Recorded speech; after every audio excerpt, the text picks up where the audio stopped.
Welcome to Wonder House Storytime. Children's books read aloud. Violet the Pilot by Steve Breen.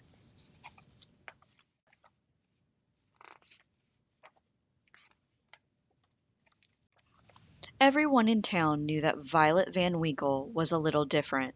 For starters, she and her parents lived in an odd-looking house next to the junkyard her father managed. And while other girls were playing with dolls and tea sets, Violet played with monkey wrenches and needle-nose pliers. Violet was a mechanical genius. By the time she was 2, she could fix almost any broken appliance in the house. By 4, she could take apart her grandfather clock and completely reassemble it. Since she didn't have any friends aside from her dog, Orville, she would spend hours tinkering with things from the yard. Violet's parents were very proud of her, although they weren't too happy the time that she put a lawnmower engine on her cousin's tricycle. The older she got, the more interesting Violet's creations became. Around the time she turned 8, she was building elaborate machines from scratch. And not just any old machines. Flying machines. Her parents couldn't believe their eyes when they saw Violet zoom by for the first time. They were a little worried in the beginning, but they quickly saw that she was a pretty good pilot. "Careful not to hit the house," Violet's father would yell. "And put on a sweater," her mother would add. Violet used anything she could find in the junkyard to make her wonderful contraptions. There was a Tubbubbler and a Bicycopter and a rocket can. The pogo plane, the slide glider, and the Wing-a-ma-jig, to name a few.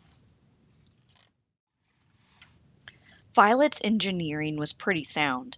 The only real hazards were tall trees, piles of junk in the yard, and bugs in her teeth. Kids at school would see Violet eating lunch alone and make fun of her strange books and greasy coveralls. Claude and Clyde Mulrooney were especially obnoxious. Then, one day, Violet noticed a poster in the drugstore window. "Air Show, October 20th," it read. "That's only 2 weeks away," Violet thought. "Can kids fly in the show? Is homemade aircraft allowed?" That night, Violet sat in her room thinking about the air show. She knew it would be a good feeling if one of her planes won the prize. And maybe then the kids at school would be nice to her. Violet pictured exactly where she would hang her blue ribbon. She and Orville spent the next few days combing the junkyard for just the right materials. When they had collected a giant pile of stuff, the building began. One day the Mulrooney twins happened to pass by. "Look, it's that girl from school," one of them said. "What are you doing, weirdo?" "I'm building an airplane," she told them. The twins exploded in laughter, then mumbled something mean as they walked away. Orville barked at the boys, but Violet just went back to her project. "Take it easy, buddy," she said. "We're too busy to worry about them." Finally, after days of hard work, Violet had finished making her flying machine. She named the magnificent new craft the Hornet. Wait till the people in the grandstand see me flying this, Violet said to Orville. The test flight was a success. On the day of the big air show, Violet took off, bursting with excitement. Her parents' faces had beamed with pride when they wished her luck, and she thought about that as she flew through the clear autumn sky. She calculated the trip would take about 20 minutes. She would arrive just in time for the start of the show. Suddenly, something caught Violet's eye. In the river below, a group of people were waving frantically. Violet lowered her altitude to get a better look. A troop of Boy Scouts had run into trouble while canoeing. Violet knew she had to help fast. It wasn't easy rescuing all the boys, but Violet piloted the Hornet with careful precision. Saving the Scoutmaster from going over the falls was particularly dangerous.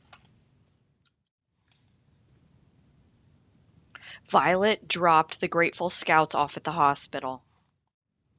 Then she checked her watch. 3:30, she said to Orville sadly. We've missed the air show. She turned her plane toward home and sighed. It was a miserable feeling. That evening, Violet had no appetite for dinner. She just went upstairs and sat on her bed. All of a sudden, she heard lots of noise outside her house.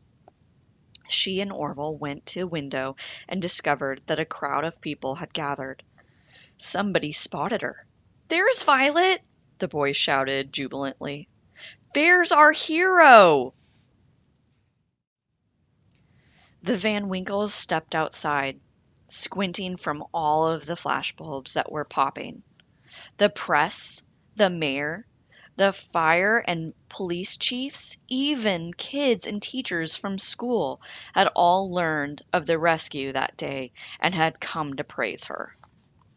"Young lady, please accept this medal of valor as a token of our gratitude and esteem," said the mayor, and he gave Orville a new collar with a license that read Canine Hero.